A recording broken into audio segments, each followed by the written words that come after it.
Selamünaleyküm arkadaşlar. Uzun zamandır sizlere anlatmak istediğim damar otları büyümeye başladı. Şimdi tam zamanı. Mayıs gibi büyümeye başlıyor yağmurlarla, Nisan, Mayıs gibi ve oldukça şifalı olan bu bitki halk arasında sinir otu, çıban otu, yara otu olarak biliniyor. Damar otu. Gördüğünüz gibi saplarından tutup çektiğinizde alt kısımlarında yaprakların içine doğru damarlar var. Bu yüzden de bu isim verilmiş. Damar şeklinde. Ayrıca bu ismin verilmesindeki tek sebep tabii ki bu damarcıklar değil. Damar otu denmesinin başka sebebi ise kalp damar rahatsızlıklarına ve tüm damar hastalıklarına iyi gelmesi. Ayrıca damar otu alternatif tıpta, kozmetik sektöründe ve ilaç sanayinde çok sık tercih edilen yabani otlardan biri. Her türlü toprakta kolayca yetişebilen, tohumlarından kolayca yetiştirebileceğiniz damar otu, içeriğinde A ve C vitamini açısından oldukça zengindir. K vitamini barındırır içerisinde. Ayrıca damar otunun kendi içinde birçok çeşidi vardır. Küçük yapraklı ve büyük yapraklı olmak üzere çokça çeşidi vardır.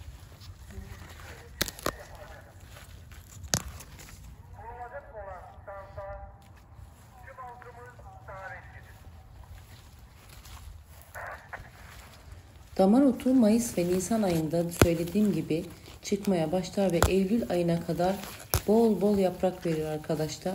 Eylül ayından itibaren ise düzenli kullanmaya başladığınızda kış mevsimine çok rahat girebilirsiniz. Bağışıklığı güçlendirir, öksürük, balgam ve bronşit gibi hastalıkların iyileşmesini tedavi eder. Ayrıca son yıllarda faydaları daha çok bilinen damar otunun rahim kanserinin tedavisinde ise iyileştirici etki sağladığı saptanmıştır. Damar otu üst solunum yolu hastalıklarının önlenmesinde ve tedavi edilmesinde etkilidir. Vücudun direncini artırdığı için hastalıkların iyileşmesinde önemli rol oynar. Balgam söktürücü özelliği vardır. Kronik öksürük için çok etkilidir. Göğsü yumuşatır, nefes darlığı ve problemlerine karşı etkilidir. Yaraların hızlı iyileşmesini sağlar. Bu yüzden de çıban ve başka tür cilt yaralarında damar otu çokça kullanılır. Bu yüzden de zaten sil otu da denmiştir. İdrar söktürücü özelliği vardır. Bunun yanı sıra sinirleri yatıştırıcı özelliği de vardır. Depresyon önlemeye de etkilidir. Akciğer ve karaciğerdeki yağlanmaların giderilmesinde yardımcı olur. Düzenli olarak tüketildiğinde vücuttaki toksinlerin atılmasını sağlar ve parazit düşürmede çok etkilidir. Diğer tüm bitkilerde söylediğim gibi hiçbir şeyi fazla aşırı tüketmemek gerekir. Damar otunu da çay olarak tükettiğinizde ve normal tükettiğinizde fazla tüketmemenizi tavsiye ederim. Biz karışık pancar ot yemeği yaptığımda içine mutlaka damar otu doğruyorum ve salatalarda çiğ olarak kullanıyorum arkadaşlar. Çiğ olarak tüketiminde de hiçbir sakıncası yoktur. Eğer damar otunu sil ve çıban için kullanacaksanız bu şekilde topladığınız damar otlarını yıkayıp hafifçe kurutuyorsunuz. Daha sonra bir sarımsak döveci olabilir bu. İyice dövüp ezip lapa şekline getirdiğiniz lapamızı, kremimizi sil ya da çıbanın üzerine kapatıyoruz.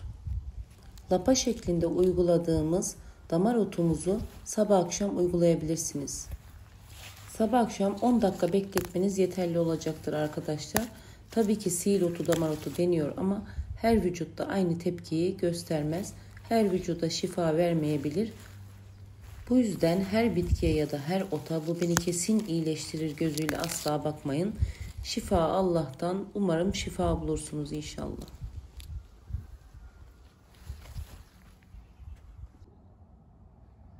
Evet arkadaşlar, sinir otumuzu, damar otumuzu topladık.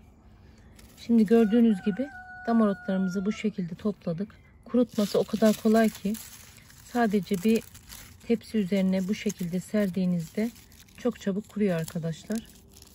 Yıkamadan kurutmanızı tavsiye ederim ama yıkanabilir de, çok da hani öyle aralıklı böyle şeyli bir bitki değil. Çay yapmadan önce yıkayabilirsiniz ama çay yapmayacaksanız, yemekte falan kullanacaksanız mutlaka tazeyken yıkayıp kurutmanızı tavsiye ederim.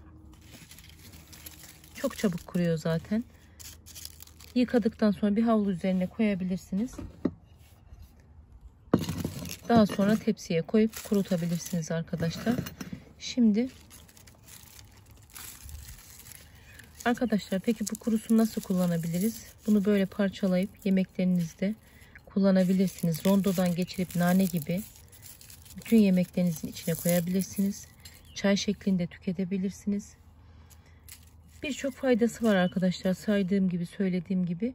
Ama böyle kurusunu da her yemeğinizin içine, salatanıza koyabilirsiniz. Yemeyen çocuklarınız, eşiniz varsa bu şekilde yedirebilirsiniz. Kurusunu değerlendirmeniz daha çok, yani tazesini belki yiyemezler çocuklarınız.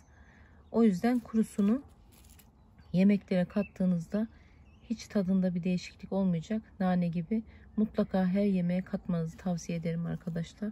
Yeşilini de yine salata olarak tüketebilirsiniz.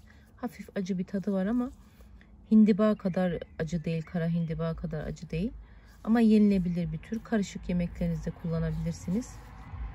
Çok çeşitli, çok şifalı, çok faydalı bir bitki. Mutlaka yararlanın. Şimdi tam zamanı arkadaşlar. Afiyet şifa olsun. Bugün sizler için en faydalı otlardan damar otunu, sihir otunu anlatmaya çalıştım. Elimden geldiğince, dilim döndüğünce anlattım. Umarım faydalı olmuştur. Şifa olsun arkadaşlar. YouTube kanalıma abone olmayı unutmayın. Instagram sayfamız Toprağın Huzuru. Allah'a emanet olun. Huzurlu, şifalı günler arkadaşlar.